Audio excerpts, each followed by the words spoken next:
Hey, good morning, everyone, and welcome to Euronurse. We meet every Saturday, 9 a.m. Central Time. If you're watching us on YouTube, LinkedIn, Facebook, X, or Instagram, welcome to the show. Hope I didn't forget any of them. YouTubers, keep that subscription going. Hit that subscribe button. If this is your first time visiting with us, be sure to check out our website at euronurse.com, the best place to go to see all of our things that we offer for you, all sorts of great things, especially the best place to watch our past episodes, 76 episodes to watch, folks. Hey, want to listen to us in your car? No problem. Go to our Euronurse Plus area where you can get onto our audio podcast, listen on any of your favorite things such as Apple, Amazon, Google, or Spotify. They all work. And if you're not getting our newsletter, be sure to go ahead and register for that. Every Monday, newsletter comes out reminding you about what great shows are coming up. You're watching us live and you want to put a comment in the comment box or ask a question, that's your spot. This week, we've got Diane Newman joining us, and she's going to be talking about the Hollister Continence Care Registry. Really looking forward to more information about that. And with that, I'm going to bring in our experts right now. Experts, welcome to the show. How's everybody doing today? Good morning. Good morning. All right, I'm going to kick off the introductions. My name is Vic Sinise. I'm the host and producer of the show. Been involved in urology for the past 40 years. And as I always say, this is a great way to pay it back to everyone. So glad to be a part of the show. Let's bring in our other experts for their introductions. Lori, you're up. Good morning, everyone. My name is Lori Atkinson. I'm a certified urology registered nurse, and I'm currently working at a urology practice in Geneva and Winfield, Illinois. Glad to be here. Very good. Welcome. Lace, you've had a nice time off for a few holidays. Yeah. I did. Nice to be back. So I'm Lace Heidemann. I'm a registered nurse who I have worked in urology for over 10 years now, and glad to be here and participate with you guys on these wonderful discussions as well. Yeah, great. Good to be back. John, welcome to the show. Good morning, everyone. My name is John Lynn. I'm a urologist in Gilbert, Arizona in private practice. And like Vic, what I'm doing is to share what little I know regarding the clinical and business aspects of urology as a way to pay it forward, because urology has been extremely good to me.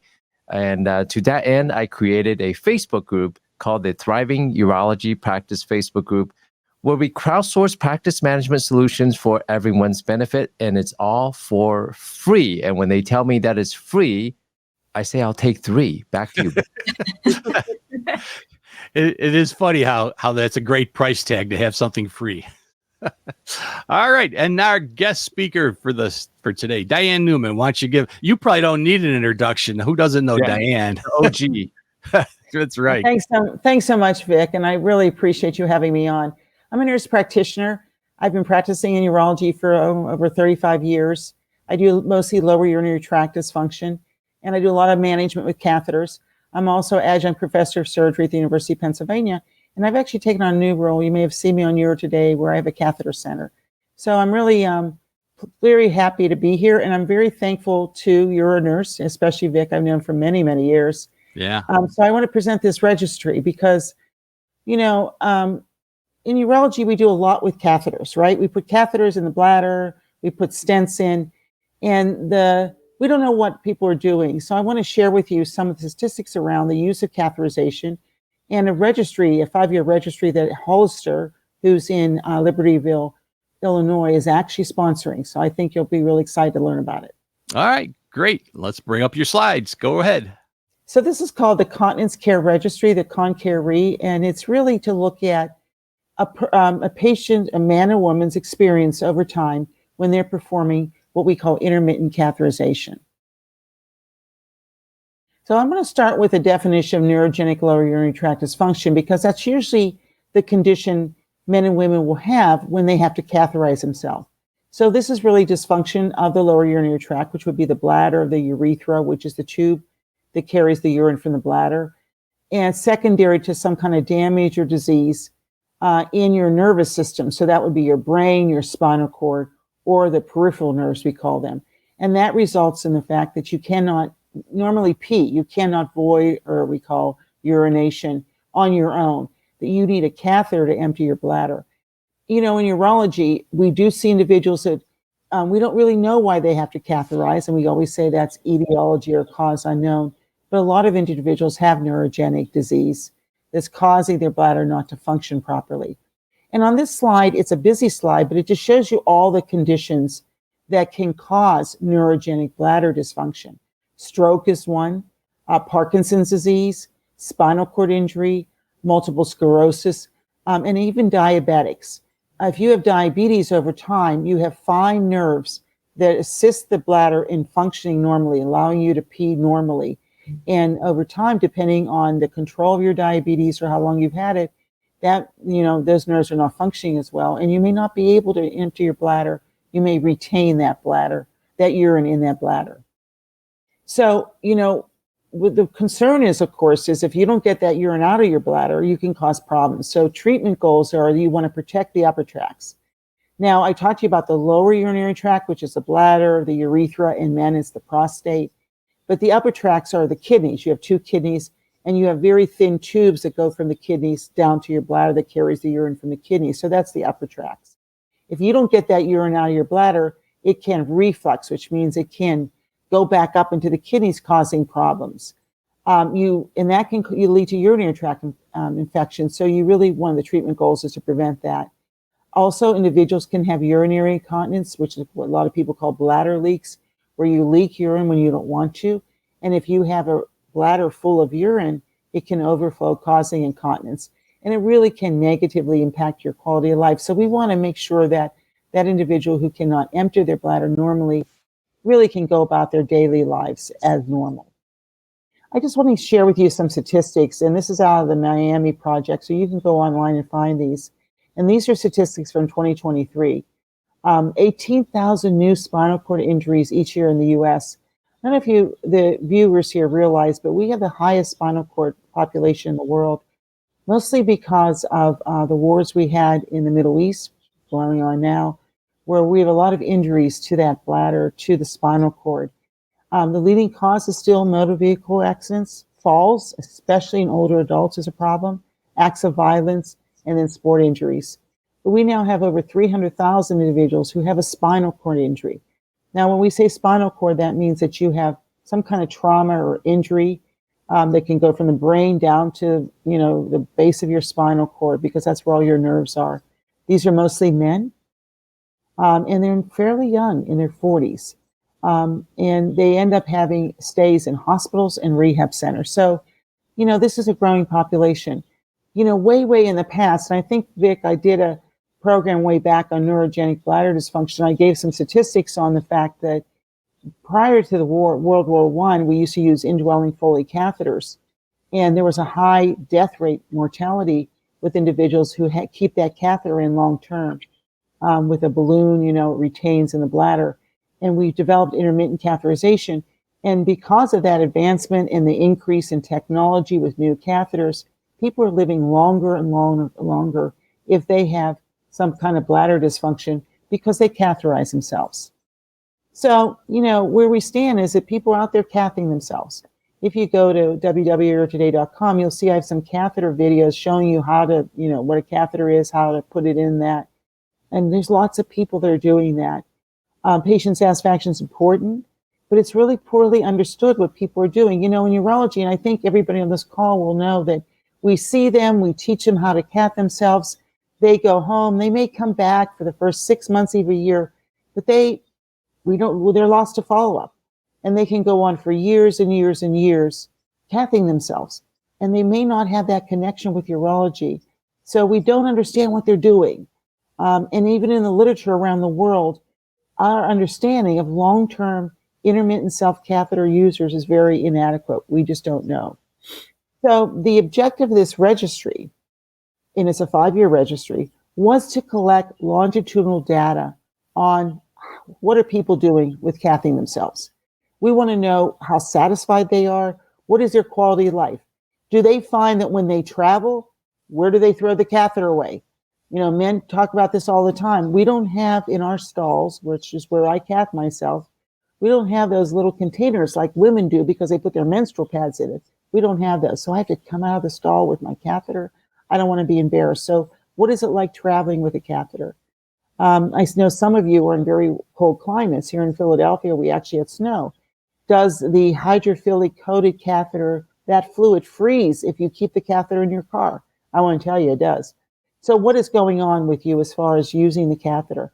And what we're doing is that we are doing this survey in multiple countries, so it is international. So really, what is the real world evidence as far as catheterization? How do you catheterize yourself? And as I said, as we are doing it, we're now in the United States, we're collecting data, Canada, United Kingdom, we're going to go to France and Italy with our survey. We're doing multiple surveys. So if you come on and, register, if you're cathing yourself, I really think you should be part of our survey. You do get a little bit of a stipend if you answer all the surveys. We're doing a couple surveys. There's a couple surveys out there that have been validated on what is the experience of someone who catheterized themselves. And there's some standard, what we call quality of life surveys to find out how this is affecting your overall health in that. We are doing this, we track you over 5 years, so we want to know what is going on with you over that period of time. So we're really doing a lot of data, mining as far as what's going on with individuals. It is real world evidence, and real world evidence is really complementing other controlled clinical trials. I actually do quite a bit of research. I have NIH funding where we do randomized controlled trial. This is not randomized. This is a longitudinal prospective study. We're looking at the natural history, the course of your disease. Why are you catheterizing? What happens to you? How many urinary tract infections you're getting, and how effective maybe is the products you're using. Even though this is funded by Hollister, we don't care what product you're using. We want to learn what you're using, and we have individuals who are using all the different types of catheters. That's what's so exciting about this, is we have lots of catheters to choose from. So if you're someone who's catheterizing yourself, you can choose what's best for you. And they come with different types of coating, what we call closed systems, where you can travel with it. You can put the catheter in your pocket, in your purse. So we're trying to find out, what are you actually doing? So this is really what really the summary of the registry is. We don't care whatever reason why you're catheterizing. We are looking at neurogenic. And like you see, we're really expanding. We're going to also go into Germany. And as I said, this is 5 years. So this is a real big commitment from Hollister. I really want to give them credit. This is a big financial, but a big undertaking for a company. And I want to commend the company, because this is only going to help us clinicians learn what we need to do in our practice to teach patients who are catheterizing themselves. Our target enrollment, by the way, I think it's going to be 500 to 600. And we're getting there slowly, but we are. This is registered. And by that, I mean it's an IRB, which means it's been approved by a research group that approves studies in individuals. We do not take your name. We do not identify who you are. You are anonymous to us if you come on the registry. It's all done online, so you could do it on your phone. You can do the surveys on your phone, which I know a lot of people like. But basically, it's very what we call de-identifiable. We don't know who you are. And these are the different kinds of things that we are doing. This is a great questionnaire. It's called the Intermittent Self-Catheterization Questionnaire. And it evaluates, quality of life and what you're doing with your catheterization. How easy is it to use? Is it discreet? Psychological well-being, and how convenient is it? So, the higher the score, the less burden it is that you have with performing catheterization. We're also doing the European Quality of Life. It's a 5-level dimension this is a really great questionnaire because it's translated in 130 languages, which is going to help us when we go into, say, Italy, France, and Germany. And it looks at mobility, self-care, because of, do you have pain and discomfort, anxiety, depression? And it really looks at your health overall. So it's a really nice validated questionnaire that we also ask. And we're also doing the RAND Modified and Medical Outcomes Social Support Survey. This is really a great survey looking at certain areas as far as social support. Who's helping you? Do you have individuals out there that are supportive of what you're doing? And this is a really important survey that's been validated here in the U.S. as far as what is your support in the community. So as you can see, it's a lot of questions here. And sometimes that's a negative and a positive for us because we want that data to know what's going on. And what I want to do is share with you some of the outcomes of this. We started in 2021. We did a pilot study to find out whether this was workable and if patients understood the surveys. And again, it's men and women. And we don't know how long we're going to go. The journey's going to go on. I will tell you that I learned that Hollister did such a survey with their ostomy customers and with ostomy patients around the world. It took them several years to get it, but they did get there. As you see, we opened in the US in 2022, which was actually during COVID. Canada enrollment was also that year. In 2023, we opened in the United Kingdom, and that's growing steadily. And we continue to do outreach. How do we get individuals? It's through a lot of different mechanisms. We've gone to meetings, some of the patient advocacy groups like the United Spinal Cord meeting to try to get individuals into the survey. We've gone out to nurses. So anybody who is on this call, please email me. Go online, you can find me. And I will send you the flyer that you can give out to patients, because we're really trying to build up our registry. We want more and more people. We know they're out there. How do we reach them? And I really want to thank your nurse and Vic for allowing me to present this, because this is another avenue as far as, getting individuals into this registry. This is what we currently have, 157. As far as we've had a very slight attrition. This is really important. Once someone comes in this registry, they stay in it. We've only had 6 drop out. So we're at 151, and you can see the breakdown here between the US, Canada, and UK. And that really, really matches as we started enrollment. We are getting there, and we continue to enroll. But remember, we want a 500 to 600 group of individuals in this registry. So we have a way to go. Now, where are they located? You can see mostly in the US at this point in time. Mostly men. And that goes along with the statistics I showed you in spinal cord. 65% are male currently. Average age, 51.28 years. I was a little surprised by that. I thought I'd be a little bit younger, but you can see the span from 20 to 86 years. So we really do have a nice age span there as far as, and that makes sense.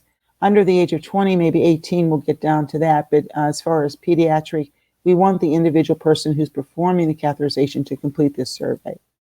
When we look at conditions currently that we have in that subgroup, we have 133 that have lower urinary tract dysfunction.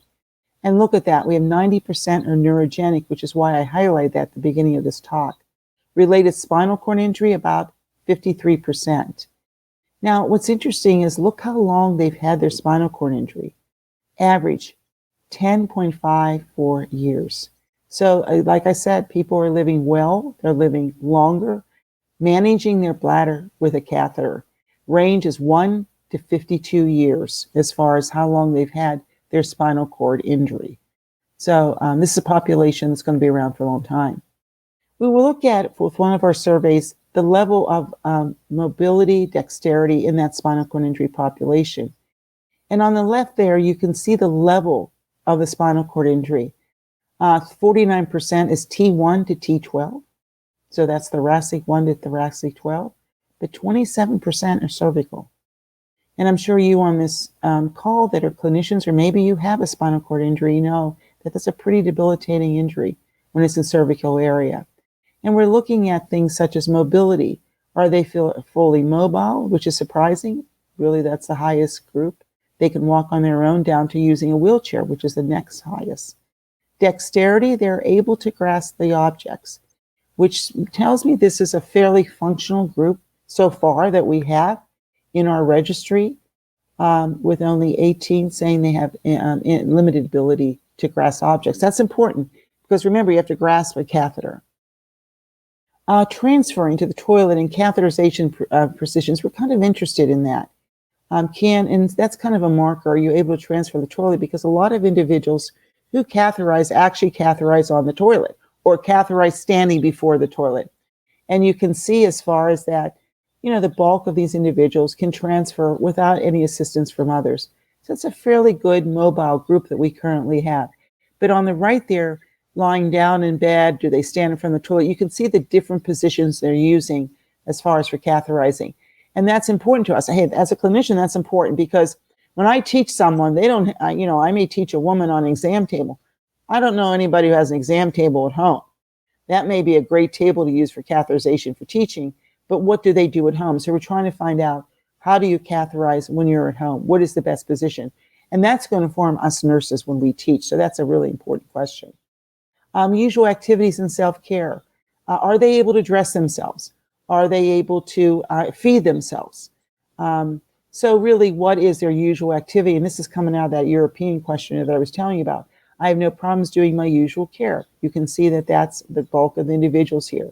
As far as self-care, do they have moderate problems, or are they able to do to dress themselves? And that's one of the markers for self-care. And you can see the bulk of these individuals can dress themselves. Initiating, we want to know, when did they start self-catheterization? And, how long have they been using another method as far as catheterization? And you can see that group is less than 3 months that they would use another method to empty their bladder. We were also interested in who's recommending catheterization. And this is not surprising, although I think it's a little low, but 55% was recommended by a urologist to start their intermittent self-cath. Now, that may change as we go into other countries where you have different clinicians, providers recommending catheterizations. So right now we're at 55%. And then who trained them? Well, this is exciting for me as a nurse, and for you nurses on this You're a Nurse webinar. 76% were trained by a nurse, which was not surprising. The next group is urologists. But again, usually nurses are the ones. And that goes back to what we hope this registry will do, to inform nurses, to teach them how to teach catheterization, what patients need to know, and what's lacking in that teaching. Looking at habits and recommendations, how many times do you catheterize? Now, this is an interesting question, because I don't know that I may tell someone 4 to 6 times a day. It should be based on what type of volumes that you're getting with catheterization. We say that you should not let that bladder hold more than, say, 400 to 500 cc's. But we do know that as that individual continues to catheterize, they may find it a nuisance and not follow the instructions and the number of frequencies we want them to do. That can cause problems. If you don't keep that bladder fairly empty, you don't let it get to overflow over that 400, 500 cc's, or what is that, 15, 16 ounces, then you may get urinary tract infections, or you may have that urine go up into what we call the upper tracts. And that can cause kidney problems. That can affect your kidney function, and that's not good. So on average, people were mostly, so far, are catheterizing 4 to 7 times a day. And you can see that span there. How many about the last 30 days? So that's what, by the way, that was what was recommended. And what was nice is, look at that middle green column. They are doing it. The majority are doing it what was recommended, 4 to 7 times a day. And then we want to know at nighttime, because as we age, we produce more urine at night. And a lot of times people can't go that 8, 10 hours they may be sleeping without catheterizing. So one of the questions on the registry is, thinking about the last 30 days, how many times each night do you usually need to catheterize? And you can see that, the bulk, but it's not that greater than 1. People are getting up at night to catheterize. And that was a little bit surprising with this age group. I thought that we'd have actually less people having to get up at night, but we're talking about at least 1, and you can see 2 or more times. So catheterization is interrupting sleep. And we are asking about quality of life around that. Now, this is a busy slide, but we're looking at well-being. And like I said, the ICSQ, that's the Intermittent Catheterization Questionnaire, does ask about the well-being. Does my catheter allow me to go away from the home? And, that type of thing. And the thing is, we're trying to find out how, discreet and convenient is this catheter. And we're learning quite a bit of information from this. And what we're learning is that people are having a difficult time catheterizing when they're outside their home. Finding the right bathroom, especially men, like I said, they go into the stall. Where do they throw the catheter away? They want to be discreet. They don't want anybody to know what they're doing in that stall. Are they able to carry it around? Psychological well-being.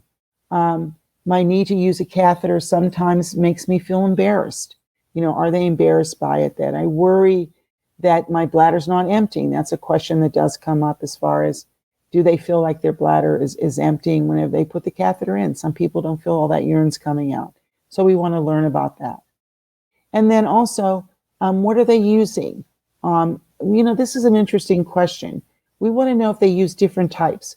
As a nurse, many of us in urology, and I actually have a picture of our catheter room, and I'm sure, Vic, you're probably smiling, and everybody on this call who does this type of work knows that we have a lot of samples. And we don't know sometimes when we first start to teach someone catheterization, what is the best catheter for that person? So we may give them a couple choices. We want to know if they're using maybe one or more types of catheters when they start to do it on a routine basis. And as you can see here, that most people, that's the red color on that first circle there, are just using one kind of catheter. But then again, some, the dark blue, are using two kinds of catheters. Actually, I was surprised that 23% of these individuals are using two types of catheters. I actually didn't think about that till I started to see this question being answered. Because I always thought that I give them a sample, they go and they just use one. So during a typical month, how often? And you can see that breakdown, that they're using more than one catheter a few times per week, 38%. So this is interesting data. Why do they use it? And I think that this is important information.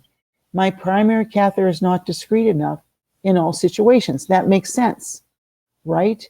That maybe when I'm home, I don't use what we call a compact catheter, but when I go out, I like those really slim ones that I can put in my pocket and take out. I hate to say this, but I have patients who catheterize in their car, and they like to have a compact catheter that it's attached to a bag so they can catheterize, the urine goes in the bag, and then they throw it away.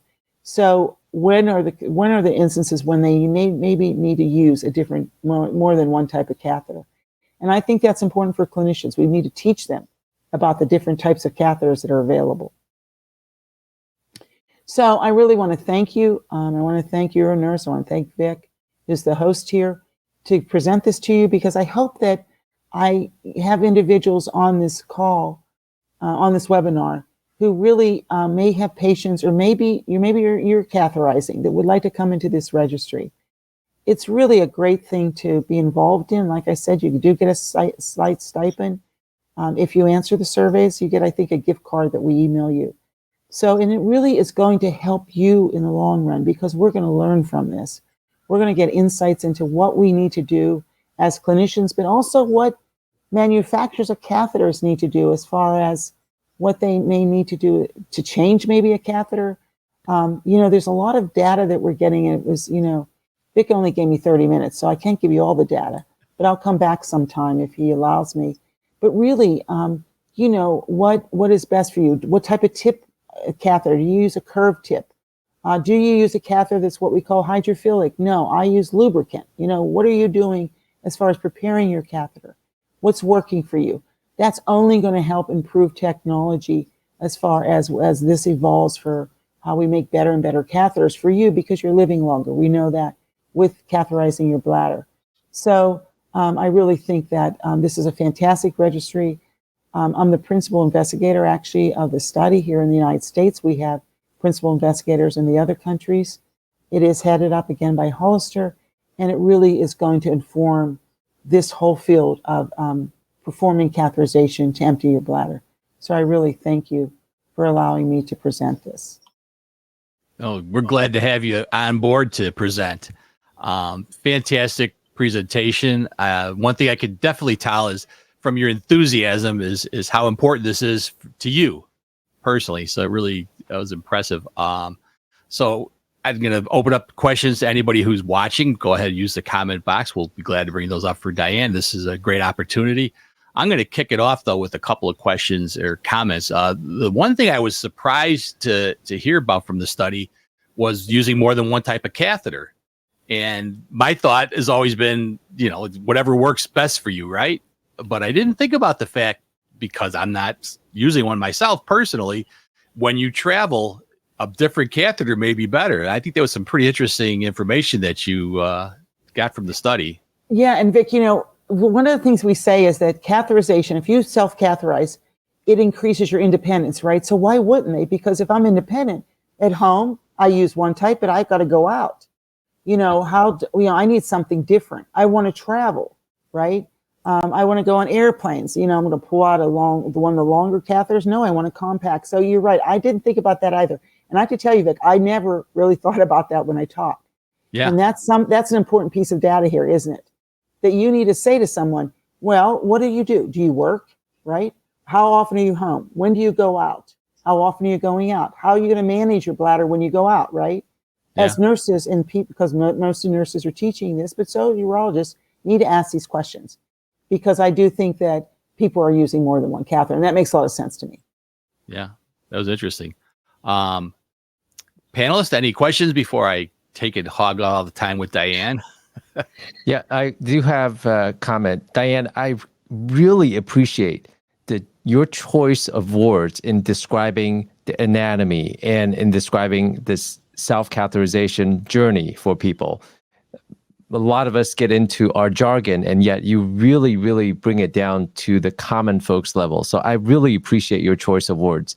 Secondly, I have a group of patients who may benefit from registering with the Continence Care Registry. How do they go about doing that? Oh, no. Oh, no. Oh, well, hopefully Diane will get back on, because that's the same question I wanted to ask. Yeah, it sounds like a great registry, and I wanted to share among other groups and my patients. And what she was talking about, being aware of what the patient's journey truly is so important. I saw a patient recently who was in her 80s. She has Alzheimer's. She was incontinent, and they were asking her to self-catheterize, and she's telling her caretakers that she's self-catheterizing. Also, the caretakers are making sure that she's actually doing it, but she doesn't like to do it because it's painful for her. So I'm thinking, well, she's an older lady who may have difficulty seeing her urethra, and doing it by feel may not be comfortable. And no one has shared with her that there are lighted mirrors that she can use, or mirrors that she can strap to her thigh so that she can see where she's going. So we just have to be aware of the totality of the patient's circumstances in our recommendations, such as 2 different types of catheters, one for at home and having all the niceties and conveniences of a toilet set up for catheterization versus traveling. Oh gosh, absolutely right. So thinking about someone catheterizing anywhere else, restaurant, airport, you name it, right?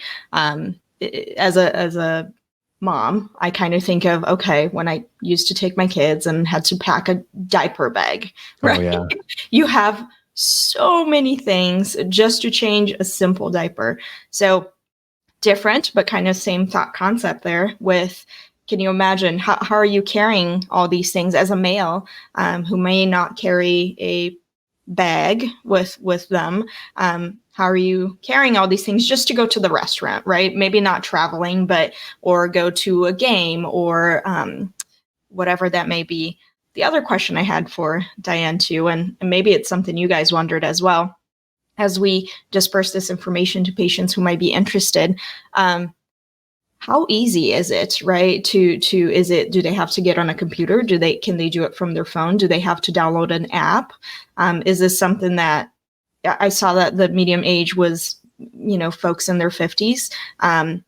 Is this something that you have to kind of be a little technologically, savvy to partake or not? So just curious of those things as well. But yeah, my thoughts is exactly. Lori, what do you think?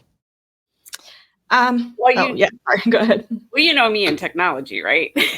Especially with send me a piece of paper. No, I was actually fascinated. I never even thought in the 25 years I've been in urology whether the catheter could freeze or not. I mean, that's something we don't think about as the patient leaves, along with not having a garbage can in the bathroom. I've never thought about that until today. So it's kind of like changing diapers. You have to think about Aquaphor, wipes, plastic bag, changing pad, and the actual diaper itself, right? And then also, where can he change the diaper? Somewhere discreet where it doesn't disturb other people, and where you can maintain some privacy for the baby. Well, Dr. Lynn, after 5 kids, I used to change them wherever on the restaurant table. No, I'm kidding. It's just like breastfeeding, right? Initially, you're like, oh, I'll cover it. Yeah, Now it's just like, cover. whatever. You don't want to It's so watch? No. Go somewhere else. I totally agree. And in her study, in the registry, a lot of people don't have a lot of dexterity issues. And I was thinking maybe that was selection bias, right? If they have to enter information via computer, then those people who don't have the dexterity to enter that information may be selected against. So your number of people with dexterity issues participating may go down. Right. Yeah. And I think she mentioned that, of course, they're interested in the folks who are actually performing, the catheterization to be the ones to answer. But you're right. What if, it's a caretaker or partner who helps you to catheterize, but not only that, also that could perhaps help you answer those questions as well, right? Mm-hmm. Yeah, I really would like to know how to get a hold of somebody to let the patients know where to register. And I tried to look, I'm sure I can find it online where you can register. Yeah.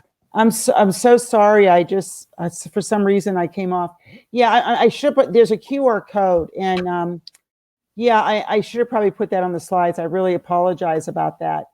But there, if you go to Hollister, you can register. If you email me, I will send you the flyer. So please do that. My email address is Diane. Well, I'll give you my Gmail, dknewman721@gmail. That's an easy one. So dknewman721@gmail.com, and I'll send you the flyer. But one thing that, John, you brought up that's important, I've done a lot of research, especially in women, around terminology, because we say things like void and micturition. We use a lot of medical terms. And I have to tell you, some of our research with focus groups around the country is people use different terms. They all use pee. That came up number one. And pee is a verb, and to pee is, a verb, but pee is also, a noun. It's the urine.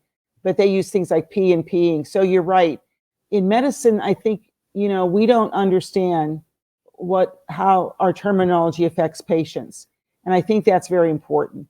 And so I think that, around catheterization, it's something to think about. And I think in research, a lot of times, we're not really explaining things well. So when you teach, you really need to get down to the level of the individual. And I have to tell you, there's differences around the country. In the South, a lot of women would say, hey, I go see someone about they use different colloquial type of terminology to go to the bathroom, right? So we really need to understand what people are doing when we teach. And this is an important area. That said, I was faulted in a review by a patient because I, like you, want to make sure people really understand what I'm saying. So instead of saying pee, micturition, voiding, I would say pee. But instead of saying urethral meatus, I said pee hole to the patient in describing the urethral meatus. And that was offensive to the patient because I was not speaking professionally. I'm thinking, I can't win. I know, no. But that you do have that too, John. You're right. And sometimes it's like, but you try to, and I have to tell you, like incontinence is another term. People don't know what incontinence means. Yeah. And I don't know if you've seen the commercials. What do they use on the commercials? Bladder leaks, right? Bladder leaks. I mean, that's what so I kind of say, when your bladder leaks or whatever, but you're right. You have to be, cognizant of how you're speaking to individuals. But, one of the things I did a lot of work in Philadelphia in the community, and I do a talk called Bladder Fitness After 60, and I have we call it the PEN Bladder Health Network in Philadelphia, and I get questions I do a talk on incontinence, prostate problems, and UTIs, and the question that comes up with women is, why don't they talk about our prostate? Women don't realize they don't have a seriously. Sure. And, and I never thought of that, right? I mean, okay. And you're right. That's a male thing. And I always say, now we're going to talk about men and their prostate. Women don't have one. But you're right, John. You just don't know what your audience knows. So I just try to go on the error that nobody knows anything. Yep. I agree. Yeah.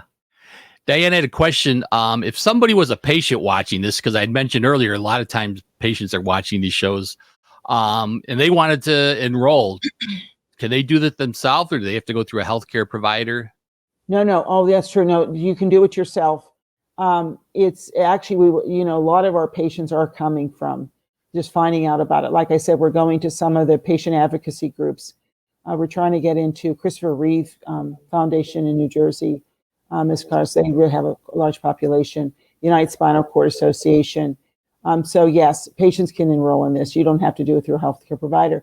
We are trying to get health nurses to also enroll individuals because, of course, we all have a large population in urology that are catheterizing. But yes, you can do it yourself. And you don't have to be spinal cord injury to No. enroll? Oh no. Anybody who's catheterizing, they just have to be able to complete the surveys. And like I said, as we go into the other countries, we'll be translating them. That it'll be in their language type of thing. So yes, we are. It doesn't matter who you are. We actually hope we get a nice mixture. You see, we have mostly men, but we do have some women. We do know the statistics show that there's more men catheterizing than women. But again, we hope to get both. We want both genders too. Lori, do we have any questions from the audience? Let's see. We answered. Monica said, "Thank you for the presentation." I have some questions. Oh, say I had the same questions as John. At Hollister.com, I don't see. She must be looking at. They don't see the option for the registry at the Continence Care menu pull down. Yeah, Vic, if I put up the QR code, Vic, do you think people can go to put it on their phones? They should be able to. Yeah. Let me pull it up because I actually have it on this computer, the flyer, and let me while pull we're that. doing that, I found the link to the Hollister representative at MediFine, and I'll send you the link so that you can put it in the video description. Yeah.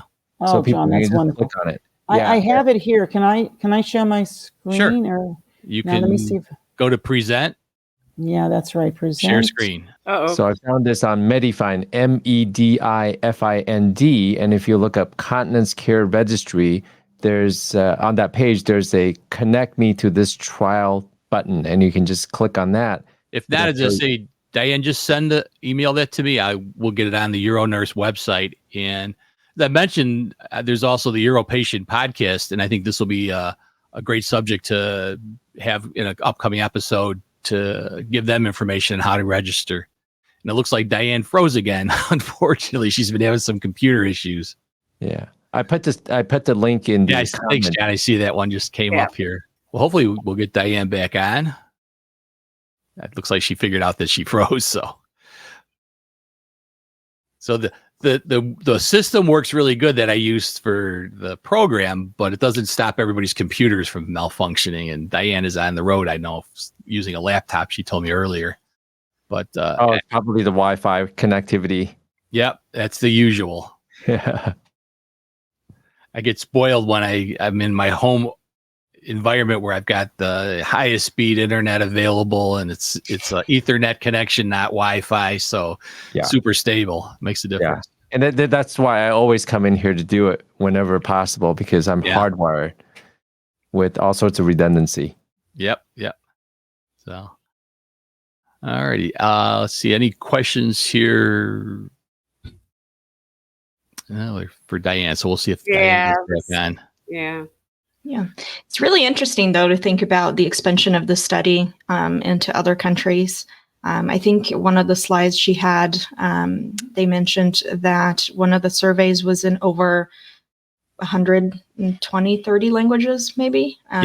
Very, very interesting. As someone who is bilingual and, my nursing education and everything was here in the US in English, I always find it interesting when translating things to, say, Portuguese, because, of course, there's no verbatim translating. So it's really interesting and exciting to think of the survey being in so many different languages, and it just gets my wheel spinning onto what that would look like in terms of the data they'll be able to obtain. Yeah. It's going to be interesting too, just to see what we find from all this. Is there a cultural difference between how something is done in Germany versus in America versus Canada? The kind of different areas. I don't know. We had really bad weather here, and Philly doesn't get it, and I keep going off. But let me share this really quick. I'm so sorry. That's okay. I think it's probably your Wi-Fi over in the where you're at. Yeah. Well, no, I think I did share the link and the contact information of Mackenzie right. Juckett. Okay, let me show you this. So in the comments. Your browser has blocked your screen. Here, I'll put it through. There it is. Oh, there. Okay. So yeah. So here's the thing. And if you scroll down, if you maybe enlarge that, can you get that just QR code? People can actually put their phone on there. What do you think, Vic? I think that should work because it depends on your monitor as to how big it is, but that should work. And we'll get that flyer on our website too, so they can just download it from the website. Oh, that would be great, Vic. Yeah. So this is really what it is. And, you can see who can participate. You're 18 years or older. You have to use, of course, catheterize. And you have an email address because you want to complete the questionnaires. If you qualify, you receive compensation. You get electronic or physical gift cards. So if someone doesn't want the electronic one, we do actually mail out the gift card for each questionnaire you complete. And we do follow you over 5 years. But like I showed you, only 6 so far have dropped out. So people, find it really helpful and informative. So I think that that's really important. I did test it with my phone. It does work. So I was. Oh, it does. Oh, great. Okay, great. So it's up there. I left it up there long enough, I think, for people to get it. So, and not a problem. But if any nurses on the call, please download that flyer and keep it in your exam room. So when you're teaching someone, just give it to them, and they can actually, with their phone right there when you're with them, scan it and hopefully, go to the survey. Yeah. I think it's going to be interesting to see these results down the line. I think it will impact the way we teach. Yeah. I mean, because you don't really know what people, there's very little long-term research on this, longitudinal research. There was one actually was published by someone years and years ago that I often use when I write. It was done in Canada. And what they found was that the amount of UTIs individuals were getting was really high, as they catheterized over time. And all of us on this call know that urinary tract infections with someone who's inserting a catheter is a problem. And it's really a frustrating problem for people. I have a lot of patients who like to keep an antibiotic just in case, right? They get an infection, which is not a good thing to do, because what's happening in the world is we are getting resistant to more and more antibiotics. We're going to run out of antibiotics, everybody on this call. So we don't want someone taking it unnecessarily. But what they correlated with the urinary tract infections with the fact that people were not catheterizing that often. So if you keep that urine out of your bladder, the chances of you getting infection are less. And the more times you catheterize is important. But it should be based on volume. And I tell patients all the time, because we do ask the question, do you catheterize, but are you also urinating? So are you also peeing? Some people have to maybe catheterize once a day because they pee, but they don't get it all out. Okay, basically, that's in a crude way saying their bladder's not emptying completely. So they need to catheterize. So we really base the number of times you have to catheterize on the volume. So what I have people do initially and periodically is measure it. How many of you on this call, patients come back and say, well, how much are you getting out? Well, I don't know, about this much. Oh, it's about maybe a cup. Yeah. And I actually, the nurse's hat, we call it. I give them one of the hats they put in the toilet, or I tell them a measuring cup, measure it once in a while. Make sure you don't get above that 400 to 500 milliliters. So that's, again, about 15, 16 ounces. Because if you are, and it's dependent on your drink, if you're a big drinker, if you live where John is, right, in the summer where you have probably drink a lot because it's so hot in Arizona, you may drink more. You may have to catheterize more during the summer. I don't know. It depends on your volume. That's one of the key things I think that we need to really impart to patients is that, hey, you need to catheterize based on your volume, what you're drinking, and how much comes out. And you cannot get high volumes. I don't know. I'm sure on this call, people, if you ever taught someone, patients will come back, well, I get 800 sometimes. And I actually have them keep sometimes a schedule for me, not every time. You don't have to measure it every time, but just in the beginning to give an idea of, what kind of volumes, what are you getting? If you're urinating, maybe you don't have to catheterize as often. So to give them an idea of what that frequency should be. But that's one of the key points here. Yeah. And I think that one of the things that we need to educate patients on is that if you have a Foley catheter in an indwelling catheter, you are going to be infected. It's impossible not to be. They say, I think studies have shown anybody within about 10 days will end up being colonized. So the real sale point of intermittent catheterization is the low infection rate. You can have a normal life if you do it. Right, you do. And you know that the big trend is to get rid of those indwelling catheters, because you're right, they lead to a lot of problems. And we're seeing less and less of those. But you have to be able to catheterize. We're having an aging population. I think we're going to have more challenges as far as individuals, being able to catheterize. I always tell patients, can you have someone else who's close to you, a family member or spouse, also learn to do it just in case you need some help? And that's another big challenge. And we do ask that question. Do you have assistance? How often do you have someone to help you? Maybe do it. Because with the aging population, we're going to see more bladder dysfunction, right, everybody? We're going to have people that really cannot urinate, cannot pee normally. They're going to have to catheterize. We're seeing more Parkinson's disease, MS. We saw what's her name on the Emmys, right, with her MS. I'm kind of crazy. Every time I see that kind of thing, Vic, I think, I wonder if she's catheterizing. Isn't that sick? But seriously, but really, right? I mean, we're seeing more and more people with neurologic problems, right? MS, Parkinson's, stroke. We're seeing younger people. I just actually had a friend who had a baby who stroked out after delivery. She's only 40 some years of age. Oh, goodness. She had high blood pressure, and it was really sad. She was very high risk. But the point is that these conditions, we're seeing more people are living longer with these conditions. So we're going to see more individuals that really do need to catheterize. Absolutely. So I think that, our population is only going to grow, and they're going to live longer, which is so exciting because we now have a way for them to do it, healthy wise as far as managing the bladder. And quality life, not just more years, but good years. Yeah, I mean, I have to give a shout out to all the manufacturers of catheters, and includes, of course, Hollister, Coloplast, Convatec, CureMedic, everybody, that is well-spec'd that makes catheters, because they really have really improved technology. We haven't seen much technology in indwelling catheters, but for intermittent, we now have better coatings. We have more compact. We have catheters now for women that are shorter in length, right? That you could literally put it in your purse and then go catheterize real quickly. And then, no one needs to know. And you're very, really can be out there independent working. So they've really, really advanced these types of products, I think more so than in other types of area of medicine. So that there's really, I always say, not one product is all the same. And we really, as nurses, need to really understand the different products and what's best for that patient with their lifestyle, right?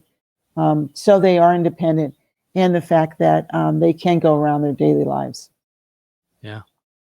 Well, Diane, it's been fascinating having you on to talk about this. I think that not enough, I'm never a big person to want to be involved in research, but this is exciting research. I think when it impacts people's lives like this does, it's really going to make a big difference. And I hope we see a big upshoot from people watching the show to join into this research project. So we hit that 500 for you guys. I hope so. And Vic, listen, I want you to know, I'm excited you're doing this, but also how easy it was to get into here. Look at that. I got dropped off twice and I came back on. Yeah. So thanks so much. I mean, the technology is great. All righty. Well, I'm going to put a little plug in for next week. I'm going to be traveling. I'll be on the road, but I'll be presenting next week on this. The decision to replace healthcare workers with AI was not without controversy. Advocates argued that AI-driven healthcare ensured precision, eliminated human errors, and reduced costs. However, dissenters voiced concerns about the loss of the compassionate touch that defined human healthcare. Patients, once comforted by the empathy of their caregivers, now found themselves interacting with emotionless machines. Could this be a reality? Watch YourOwnNurse.com this Saturday at 9 a.m. Central Time to find out.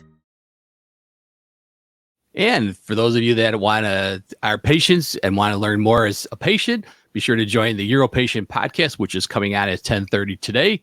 We're going to be looking at, oh no, it left my thing. Oh, there we go. Is your diet making your bladder crazy? Lots of interesting things. Hey, folks, I'd like to once again say thanks to my great group of panelists. Diane, again, always a pleasure to have you on the show. And not only will I invite you in the future, I guarantee I'll invite you in the future because it's always great to have you on.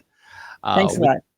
With that, I would like to say thanks to all my other experts who make this show happen every week. We're really pleased with how well things are going and hope to see everybody next week on euronurse.com. Bye. Bye, everyone. Bye.